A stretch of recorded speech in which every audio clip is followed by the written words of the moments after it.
হাই বন্ধুসকল, আপোনালোকক Assam job factory চেনেলটোলৈ স্বাগতম জনালোঁ। ONGC এপ্ৰেণ্টিছ ৰিক্ৰুটমেণ্ট 2023 তেল আৰু প্ৰাকৃতিক গেছ নিগমত পদ মুকলি হৈ আছে। অহৰ্তা আপোনালোকে 10 পাছ কৰিলে এপ্লাই কৰিব পাৰিব। মুঠ 25টা পদ মুকলি হৈ আছে। এপ্লাই অনলাইন কৰিব পাৰিব। আৰু আমাৰ অসমৰ কাৰণে ওলাই আছে ৱৰ্ক চেণ্টাৰ যোৰহাট, নাজিৰা, শিৱসাগৰ। আৰু বন্ধুসকল, এইটো ফ্ৰী হয় সম্পূৰ্ণ আৰু কোনো পৰীক্ষা নহয়। পৰীক্ষা নিদিয়াকৈ আপোনালোকে চাকৰিটো পাব। গতিকে চাই থাকিব ভিডিঅ'টো শেষলৈকে। আমি সকলোখিনি কথা অতি কম সময়ৰ ভিতৰতে আলোচনা কৰিম। ONGC এপ্ৰেণ্টিছ ৰিক্ৰুটমেণ্ট 2023 ইয়াত 25টা এপ্ৰেণ্টিছৰ পোষ্ট খালী হৈ আছে। Oil and natural gas corporation limited অৰ্থাৎ ONGC চমুকৈ। লাষ্ট ডেট হ'ল 20/9/2023 অৰ্থাৎ 20 September 2023 last date. Oil and natural gas corporation limited ONGC ইয়াত 25টা এপ্ৰেণ্টিছৰ ভেকেঞ্চি খালী হৈ আছে ট্ৰেডৰ। আৰু যিকেইটা পদৰ কাৰণে আপোনালোকে এপ্লাই অনলাইন কৰিব পাৰিব। ONGC apprentice recruitment 2023 name of post apprentice.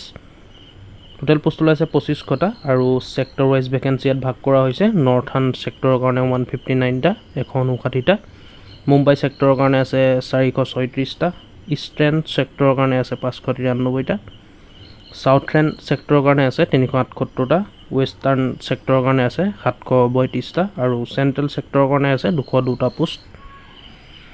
আৰু অসমৰ কাৰণে আছে, অসমৰ যিকেইটা চেণ্টাৰত পৰিব আপোনালোকৰ ৱৰ্ক চেণ্টাৰ, এইকেইটা হৈ গ'ল যোৰহাটৰ কাৰণে আছে 132টা আৰু শিলচৰৰ কাৰণে আছে 71টা আৰু নাজিৰা, শিৱসাগৰৰ কাৰণে আছে 390টা, টোটেল 593টা অসমৰ কাৰণে।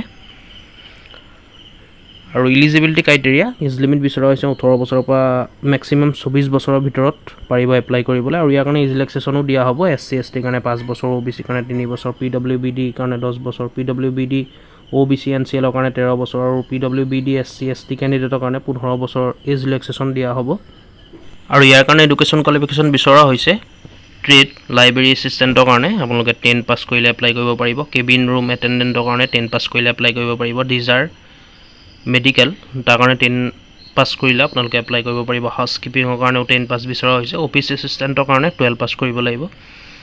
আৰু মেকানিক অটো ইলেক্ট্ৰনিক্সৰ কাৰণে ITI লাগিব। মেকানিক অটো ইলেক্ট্ৰনিক্সৰ computer operator and programming assistant COPA কাৰণে ITI লাগিব। ITI কৰা হ'ব লাগিব ইন COPA ট্ৰেডৰ। ড্ৰাগছমেন চিভিল ইয়াৰ কাৰণে ITI in draughtsman civil ITI কৰা হ'ব লাগিব ড্ৰাগছমেনৰ। আৰু ইলেক্ট্ৰিচিয়ান ITI কৰা হ'ব লাগিব ইলেক্ট্ৰিচিয়ানৰ ট্ৰেড। ইলেক্ট্ৰনিক্স মেকানিক ইয়াৰ কাৰণে ITI বিচৰা হৈছে ইলেক্ট্ৰনিক্স মেকানিকৰ। ফিটাৰৰ কাৰণেও ITI বিচৰা হৈছে, ফিটাৰ কোৰ্চ কৰা হ'ব লাগিব ITI। Information communication technology system মেইনটেনেন্সৰ কাৰণে ITI ইনফৰমেশ্যন টেকন'লজি বিচৰা হৈছে। ইনষ্ট্ৰুমেণ্ট মেকানিকৰ কাৰণে ITI বিচৰা হৈছে ইনষ্ট্ৰুমেণ্ট মেকানিক।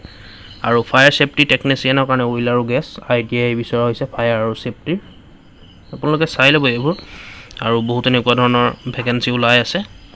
আপোনালোকে ইয়াত মিলাই ল'ব, আপোনালোকৰ যিবোৰ মিলাই। ইয়াত ডিগ্ৰীলৈকে আপোনালোকে গ্ৰেজুৱেট লেভেললৈকে এপ্লাই কৰিব পাৰিব। আৰু মেক্সিমাম এলাউ লোকেশ্যন যিকেইটা ৱৰ্ক চেণ্টাৰ দিয়া হৈছে সেইকেইটা ৱৰ্ক চেণ্টাৰতে আপোনালোকে কৰিব পাৰিব। আৰু ডিউৰেশ্যন 12 মান্থৰ হ'ব। অৰ্থাৎ এইটো এটা ট্ৰেইনিং হয় ONGCৰ ফ্ৰী ট্ৰেইনিং 12 মান্থৰ অৰ্থাৎ এবছৰৰ হ'ব। আৰু ইয়াৰ কাৰণে পে'ও কৰা হ'ব, প্ৰতিমাহে দিয়া হ'ব দৰমহা। গ্ৰেজুৱেট এপ্ৰেণ্টিছ যিবিলাক গ্ৰেজুৱেট লেভেলৰ আছে এপ্ৰেণ্টিছ তাৰ কাৰণে 9,000 টকা আৰু ট্ৰেড এপ্ৰেণ্টিছ তাৰ কাৰণে 7,000 টকা আৰু ডিপ্ল'মা এপ্ৰেণ্টিছৰ কাৰণে 8,000 টকা। যিবিলাক 10-12 পাছ কেণ্ডিডেটে কৰিব ট্ৰেড এপ্ৰেণ্টিছ সেইসকলে 7,000 টকা পাব। আৰু গ্ৰেজুৱেট লেভেলৰ সকলে 9,000 পাব তেনেকুৱা ধৰণৰ। আৰু ডিপ্ল'মা যিসকলে আছে তেওঁলোকে 8,000 পাব। যিসকলে ইচ্ছা হয় আপোনালোকে কৰিব পাৰে। এইটো এটা এবছৰীয়া ট্ৰেইনিং হয় আৰু আপোনালোকে একো দিব নালাগে, আপোনালোকক দিব দৰমহা প্ৰতিমাহে।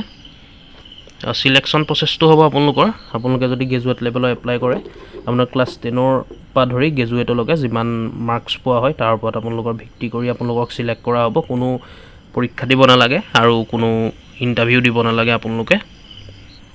এতিয়া চাওক এপ্লাই কেনেকৈ কৰিব লাগিব। এপ্লাই কৰিবলৈ হ'লে আপোনালোকে ৱেবছাইট দিয়া আছে, এই ৱেবছাইটকেইটাত গৈ আপোনালোকে এপ্লাই কৰিব পাৰিব। মই ডিছক্ৰিপশ্যনত দি থ'ম ৱেবছাইটকেইটা, আপোনালোকে ডিছক্ৰিপশ্যনলৈ আহিলে হ'ল। For trade account executive and office এছিষ্টেণ্টৰ কাৰণে এইটো ৱেবছাইটত গৈ আপোনালোকে এপ্লাই কৰিব পাৰে আৰু বেলেগ বেলেগ ৱেবছাইটো দিয়া আছে কিছুমান একেই আপোনালোকে ডেছক্ৰিপশ্যনলৈ আহিলে তাতে ৱেবছাইটখিনি পাই যাব আপোনালোকে তাৰ পাই এপ্লাই কৰিব পাৰিব যিসকলে ইচ্ছা হয় আৰু ইয়াৰ ষ্টাৰ্টিং ডেটটো হ'ল 1 ছেপ্টেম্বৰ লাষ্ট ডেট হ'ল 20 September date of result selection process 5 October result দিয়া হ'ব আপোনালোকে সিলেক্ট কৰা হ'ব লিষ্ট মৰা হ'ব আৰু ইয়াৰ কাৰণে আপোনালোকে এপ্লাই কৰিবলৈ হ'লে অনলাইন মাধ্যমেৰে এপ্লাই কৰিব পাৰিব মই কৈছোৱে আপোনালোকে ডেছক্ৰিপশ্যনলৈকে আহিব সকলোখিনি পাই যাব এডভাৰটাইজমেণ্ট ডিটেইলছ অফিচিয়েল ৱেবছাইট সকলোখিনি ভিজিট কৰিব ডেছক্ৰিপশ্যনত উপলব্ধ থাকিব আৰু যিসকলৰ ইণ্টাৰেষ্ট হয় আপোনালোকে সোনকালে কৰি দিব 20 ছেপ্টেম্বৰৰ আগত গতিকে বন্ধুসকল ভিডিঅ'টো আজি ইমানেই আছিলে যদি চাই ভাল পালে লাইক এটা কৰি দিব আৰু কিবা সুধিবলগীয়া থাকিলে কমেণ্ট কৰিব এনেকুৱা ধৰণৰ চাকৰি খা খবৰসমূহ পাই থাকিবলৈ আমাৰ আসাম জব ফেক্টৰী চেনেলটো ছাবস্ক্ৰাইব কৰি ল'ব ধন্যবাদ জয় অসম